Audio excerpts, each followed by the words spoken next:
dengan Pak Gus Yaud Komisi 2. Sebenarnya kasus ini sebenarnya sudah kasus yang cukup lama dan ini merupakan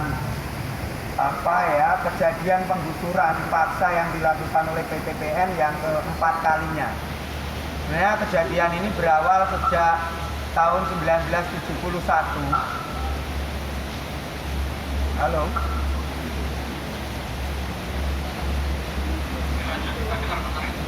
Halo, Gus. Kedengaran nggak, Pak Gus? Iya. Ini kejadian sejak tahun 1971 yang mana PTPN 2 pada waktu itu dibentuk oleh Orde Baru untuk kembali menguasai tanah-tanah eks perkebunan Belanda. Yang akhirnya pada tahun 1970 terjadilah pengambilan tanah-tanah secara paksa yang dilakukan oleh pihak PTPN kepada petani. Karena pada waktu itu barang siapa yang tidak menyerahkan tanahnya maka dianggap anggota G30 SPKI, seperti itu. Akhirnya dengan sangat terpaksa masyarakat menyerahkan lahan itu. Padahal masyarakat jauh-jauh hari setelah kemerdekaan Indonesia mereka sudah berada di situ, menempati tanah-tanah eks bekas perkebunan Belanda yang pada waktu itu dilindungi oleh Undang-Undang Darurat Nomor 8 Tahun 1954 dan juga dikuatkan oleh Undang-Undang Pokok Agraria Nomor 5 Tahun 1960, dan sebagian daripada mereka sudah mendapatkan SK Landerpom dari tim Landerpom Gubernur pada waktu itu sebagai landasan untuk kemudian mereka bisa mendapatkan hak. Akan tetapi pada kejadian meletus G30 SPKI hingga dengan saat ini justru mereka terlampas haknya. Terakhir mereka melakukan penggusuran paksa di Desa Simalingkar sendiri tahun 2017. Padahal sertifikat hak guna usaha atau izin mereka itu sudah habis sejak tahun 1999. Tetapi kita tidak mengerti kenapa kemudian HGU tersebut bisa diperpanjang sementara di dalamnya ada ribuan jiwa dan ratusan kepala keluarga di sana. Dan yang mengagetkan lagi, pasca perpanjangan HGU tahun 2009, tiba-tiba hari ini HGU-nya diubah menjadi sertifikat hak guna bangunan atas nama PT Nusa Dua Bekala yang notabene adalah anak perusahaan daripada PTPN 2 dan itu bentukan daripada PTPN 2 itu sendiri, yang hingga sampai hari ini menjadikan ini konflik berkepanjangan. Harapan kami petani yang ada di Simalingkar khususnya, ini negara hadir Pak Wamen, agar persoalan ini menjadi terang benderang dan masyarakat yang ada di dalamnya serta eks karyawan PTPN seperti yang dijanjikan Pak Presiden bisa mendapatkan hak. Karena secara aturan undang-undang agraria mereka mendapatkan hak. Itu untuk mengirim.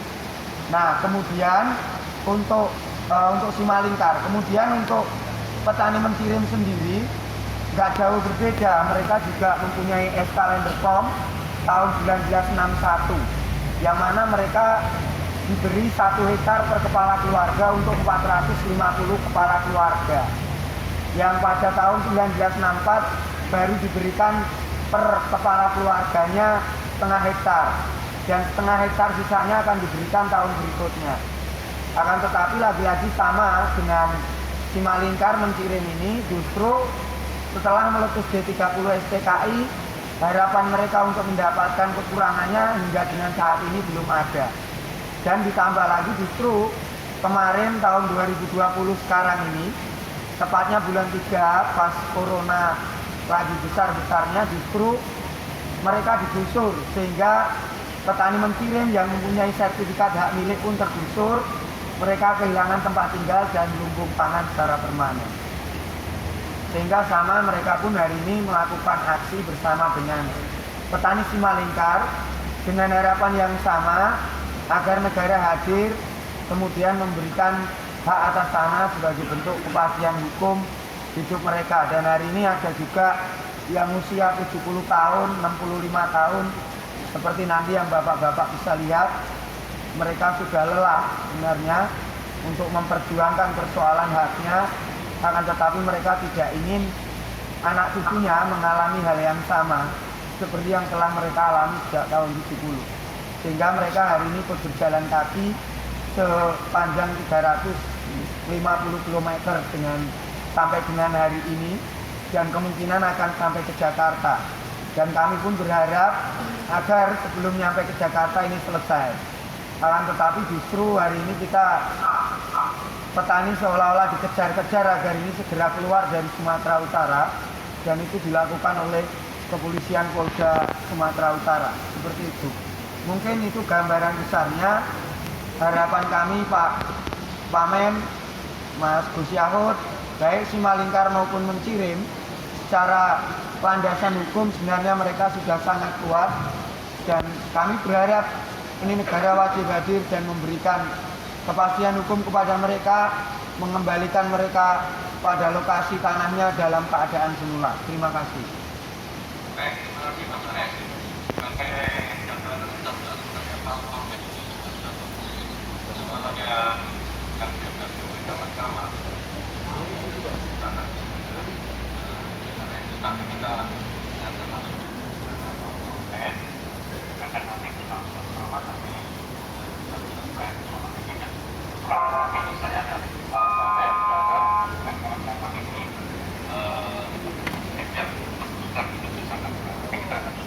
Di laptop kelihatan. Di laptop kelihatannya. Kelihatan.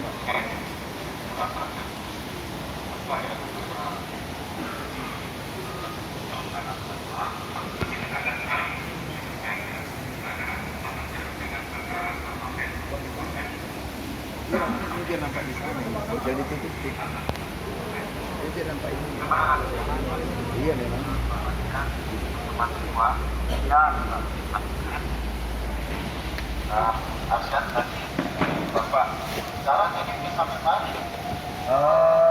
Kami sudah sampai Labuan Batu Selatan, Pak. Perbatasan sebentar besok itu sudah memasuki perbatasan Sumatera Utara dengan Riau.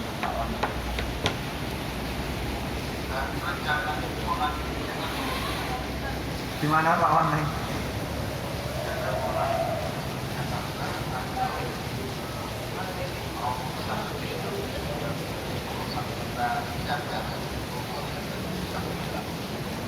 Ya kalau kemudian ada jaminan kami tidak terus ke Jakarta, kemudian ada solusi yang bisa kita mungkin bicarakan Bapak, atau mungkin skema penyelesaian, nggak ada persoalan. Akan tetapi yang menjadi persoalan ketika kami tidak segera geser dari Sumatera Utara ini, seolah-olah kita disuruh cepat-cepat bagaimana segera keluar dari Sumatera Utara, khususnya oleh intelijen Polda Sumatera Utara, begitu Pak.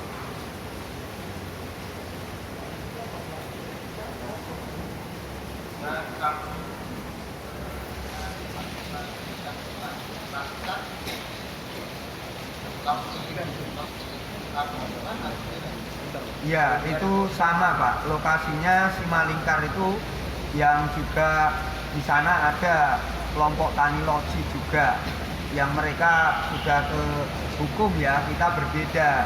Kalau kami SPSB tidak masuk ke ranah hukum, mereka ada beberapa kelompok kecil petani loji itu yang kemudian berproses ke hukum. Begitu Pak Wamen.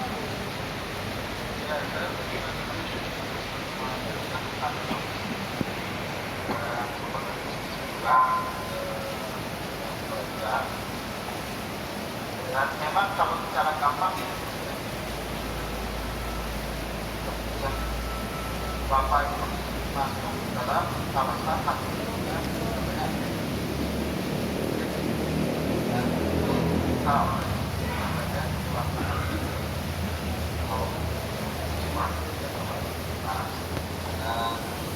yang dan setelah karena dianggap Bapak masuk dalam manusia yang salah ya.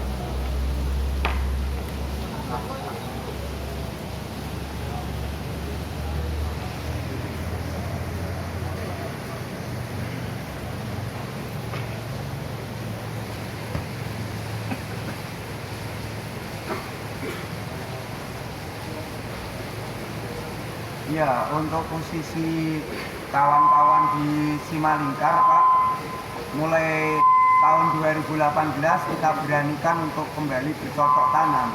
Setelah 2017 digusur paksa, kemudian ada yang dipenjarakan, saat ini 3 orang. Nah, tapi setelah kita bentuk Serikat Petani Simalingkar Bersatu 2018 sampai dengan hari ini kami kembali bercocok tanam di sana. Akan tetapi hari ini kami terganggu dengan adanya peralihan HGU menjadi HGB, yang mana itu sudah kami bersurat ke Menteri Agraria, bahkan ke KSP dan ke Komisi 2 kita juga sudah bersurat. Harapan kita itu tidak diproses. Nah, kan tetapi hari ini tiba-tiba sudah di SK-kan Pak Wamen, dan itu sudah ditetapkan di BPN Deli Serdang. Nah, ini yang memicu kembali terjadinya konflik yang saat ini berkepanjangan. Begitu. Kalau mencirim itu dihancurkan total, tanaman sudah tidak ada, mereka tidak bisa bercocok tanam lagi. Kemudian rumah mereka juga dihancurkan, dan itu di saat pandemi corona kemarin, Pak Wamen, seperti itu. Padahal kawan-kawan mencirim ini memiliki sertifikat hak milik, dan itu banyak sekali. Ini sertifikat hak milik mereka, akan tetapi mereka tetap digusur. Dan hari ini mereka kehilangan tempat tinggal dan mata pencarian secara permanen. Itu kenapa kami nekat untuk berjalan kaki menuju Istana Negara Jakarta, Pak Wamen. Dan ya, kami merasa ini nggak ada keadilan di Sumatera Utara. Ketika rakyat kecil punya hak milik, dia harus dibatalkan dan digusur. Ketika PTPN hanya punya HGU dan itu tidak jelas dan tidak terkelola dengan baik, mereka justru dikuatkan. Artinya di sini letak keadilan seolah-olah tidak ada untuk petani kecil. Di situ, Pak Wamen.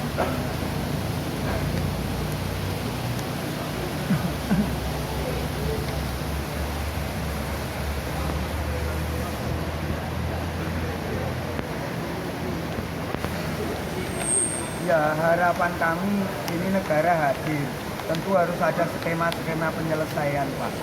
Dan harapan kami petani punya hak di dalamnya, karena mereka sudah puluhan tahun. Dan ini terjadi berkali-kali, bukan hanya sekali. Artinya saya sendiri yang mendampingi mereka baru 8 bulan, saya sudah bisa merasakan penderitaan yang mereka alami sejak tahun 1970 hingga saat ini. Ini saya pikir tidak manusiawi lagi ketika sertifikat produk negara dan ini hak milik, Pak. Ini digusur. Bagaimana dengan yang hanya SKB ini? Bagaimana yang mereka hanya menguasai cara fisik? Artinya ini sudah benar-benar tidak ada keadilan. Nah, ini yang memaksa kami agar Pak Presiden turun langsung. Apakah undang-undang pokok agraria berlaku? Apakah sertifikat ini berlaku juga? Kalau tidak, berarti PTPN juga tidak berlaku HGU-nya. Dan kami pastikan kami juga akan melakukan hal yang nekat ketika ini tidak segera diselesaikan. Begitu, Pak Wamen.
Ya, yang jelas kami berpikir bahwa Pak Wamen, kami semua karena udah puluhan tahun Pak Wamen di situ. Kalau harus direlokasi tentu membutuhkan waktu untuk beradaptasi lagi, karena kami sudah puluhan tahun berdampingan di situ, baik ex karyawan PTPN yang juga ikut merasakan pernikahan yang sama, baik petaninya dan sebagainya. Ya harapan kami bagaimana kami di situ tetap bisa mendapatkan hak di sana. Kemudian untuk area pertaniannya nanti seperti apa? Artinya ini mesti ada win-win solution ke sana ya. Dan luasan misalnya kayak Simalingkar ini kan 854 hektar Pak. Nggak semua yang kita minta kok Pak, hanya yang kita kuasai saja itu 350 hektar. Kemudian di Mencirim itu ada sekitar 700 hektar. Kita hanya minta dikembalikan tanah yang memang menjadi hak kami yang dijanjikan setengah hektar per satu kepala keluarga itu, dan juga tanah yang sudah ada sertifikatnya ini dikembalikan. Artinya tidak terlalu muluk-muluk yang lain-lain. Nah kemudian kami berpikir ketika HGU itu dianggap aktif hanya masa berlakunya tanpa dilihat kemudian sisi pengelolaan dan pemanfaatannya, ini nanti juga repot Pak. Jadi nanti mau BUMN atau swasta dia akan seenaknya menguasai tanah dalam skala luas, kemudian dibiarkan dijadikan bisnis di kemudian hari. Lah ini yang berbahaya. Jadi ini bukan perumahan rakyat Pak, ini udah real estate yang ini merupakan bisnis para korporat dan elit-elit di PTP itu sendiri. Kita bisa buktikan itu. Seperti itu Pak Wamen.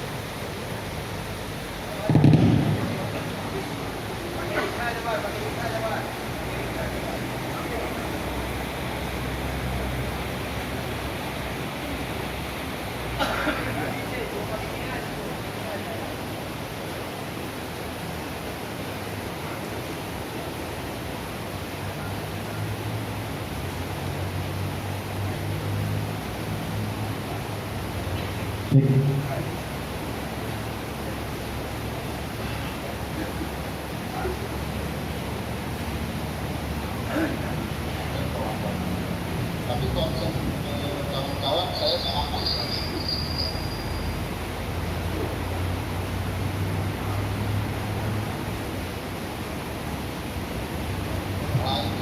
Dan bisa pakai cara tanah sih.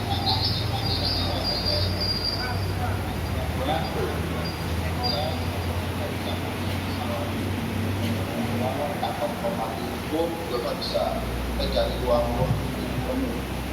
Nah yang penting tapi ibu bapak masih bisa garap nggak Pak? Sekarang ini yang existing kali ini masih bisa atau sama sekali udah nggak bisa atau bagaimana untuk itu sehari-hari? Kalau untuk Simalingkar sendiri mulai 2018 kemarin Diambil dulu Mas Aris, diambil dulu masih YouTube. di mana Gus? Halo Gus. Mas Aris diambil dulu.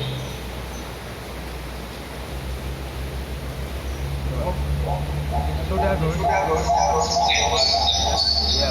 Ya, gini Pak Gus Yahud dan Pak Wamen, persoalan untuk tetap bisa menggarap khususnya Simalingkar bisa Gus. Ya, tapi dalam ketakutan. Dan saat ini petani yang memang masih berada di situ dan punya rumah dan tinggal di situ puluhan tahun itu mulai dipanggil dengan pasal memasuki area orang lain tanpa seizin pemilik hak atau yang dikuasakan. Nah ini yang berbahaya, dan ini akan bisa semuanya menjadi terpidana ratusan kepala keluarga yang memang udah puluhan tahun dan lebih dulu berada di sana. Seperti itu. Nah yang di Mencirim sendiri sampai hari ini nggak bisa untuk kembali bercocok tanam, dan mereka tinggal numpang di sanak saudaranya. Meskipun mereka sudah punya sertifikat hak milik Gus. Jadi ini lucu, ini sertifikat hak milik. Mereka nggak bisa lagi bercocok tanam, rumah mereka dihancurkan, ditenggelamkan ke tanah, masjid ditenggelamkan ke tanah, pesantren ditenggelamkan ke tanah, yayasan ditenggelamkan ke tanah. Jadi semuanya sudah hancur di Mencirim. Nah ini yang kami pikir, ini negara wajib hadir. Artinya benar-benar harus hadir dan mengembalikan mereka pada kondisi dan keadaan semula. Terkait Simalingkar soal proses ke hukum, Pak Wamen, kami tidak pernah melakukan itu, dan 90% masyarakat di sana tidak pernah mengajukan proses hukum. Semua hampir rata-ratanya yang hari ini berjalan kaki itu mewakili seluruh yang ada di sana. Dan kami meminta agar negara benar-benar hadir sesuai dengan aturan Undang-Undang Pokok Agraria Nomor 5 Tahun 1960. Seperti itu.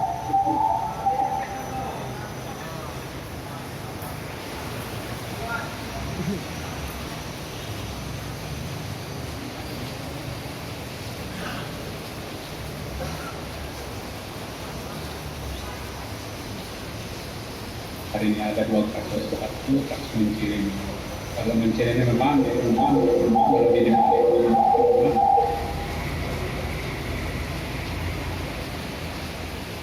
tahun 61 dan pernah mendapatkan pengakuan jalan itu. Meskipun kemudian teman-teman di TPN mendapatkan hak guna usaha. Nah, saya mengikuti benar proses akhir yang pada saat mau diterbitkan AGB-nya. Karena saya ngontakkan dia untuk kemudian tolong difasilitasi kawan-kawan karena ada petani yang sedang menguasai lahan di sana atas nama Klaim Sejahtera, dan Pak Kamil sebenarnya bersedia untuk kemudian membicarakan sebelum diputuskan itu untuk kemudian melihat fakta-fakta lapangan. Nah, memang selama ini kan dalam proses hukum pertanahan kita sebuah hak yang hendak diperpanjang itu biasanya dilihat fakta-fakta lapangannya. Kalau misalnya memang di lapangan ada masyarakat, maka itu proses pengeluaran haknya itu ditunda dulu, pasti harus dipilihkan dulu.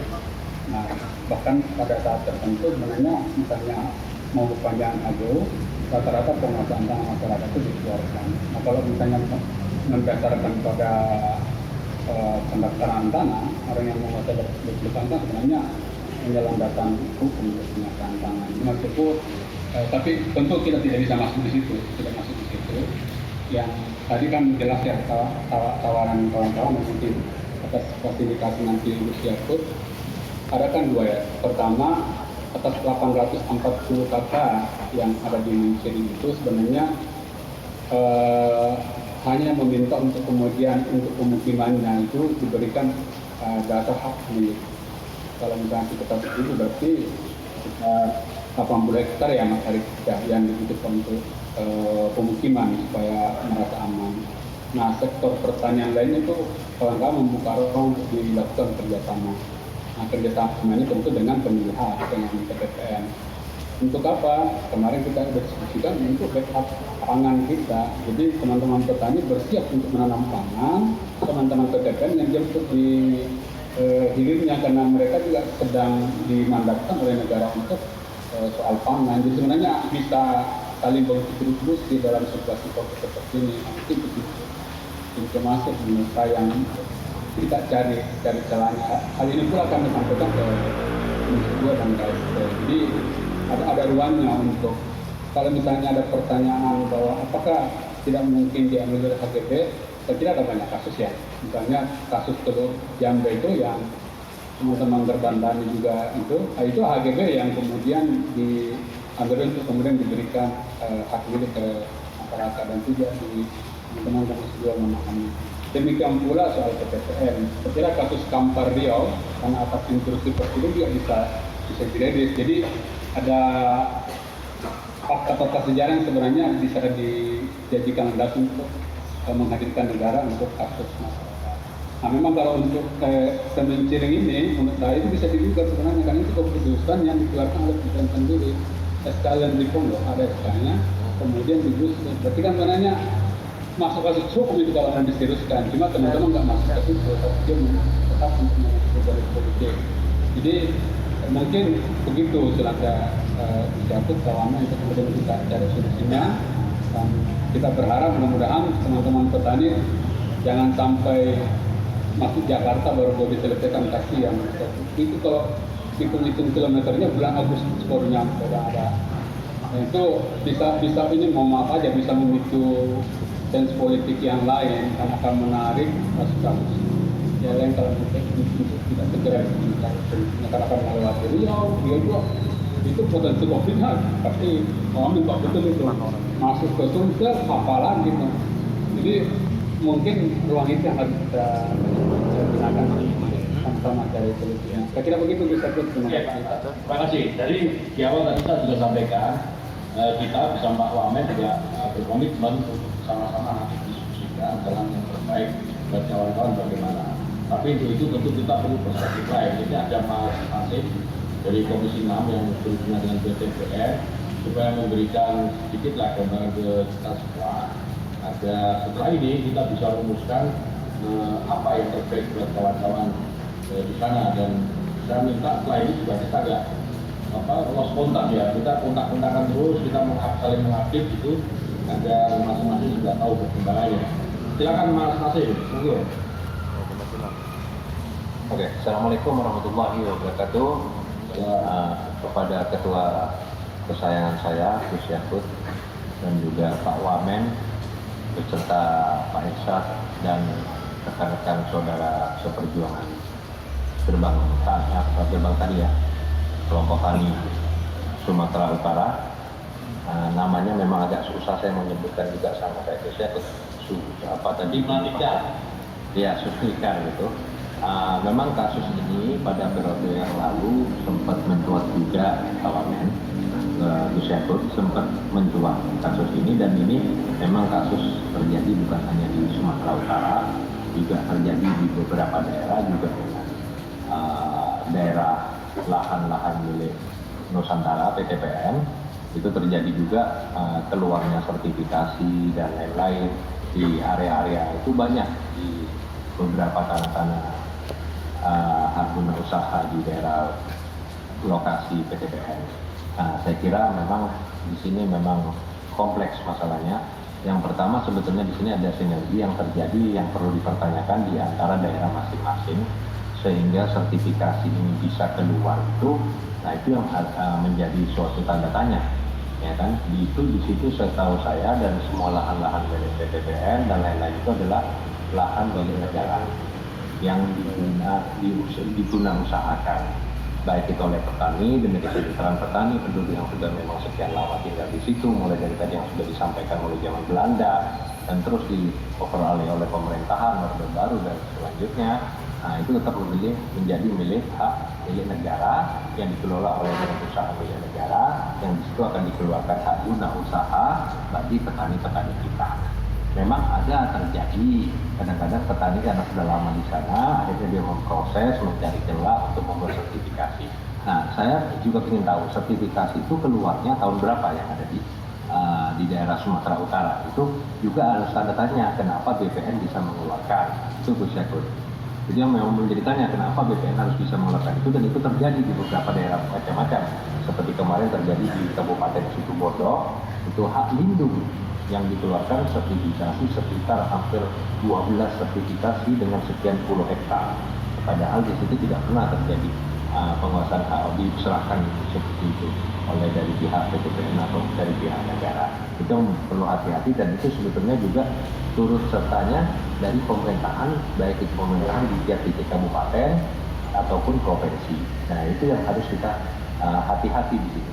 Nah saya kira kita juga berpihak bersama petani, kita yang sudah lama tinggal di situ, mari kita mencari solusi yang terbaik, sehingga petani itu bisa berkarya, mengelola lahan-lahan itu. Nah solusinya bagaimana? Ayo kita cari bersama. Nah kita terus terang belum menerima masukan surat-surat ini dari teman-teman gerbang tani ataupun petani dari Sumatera ke Komisi 6.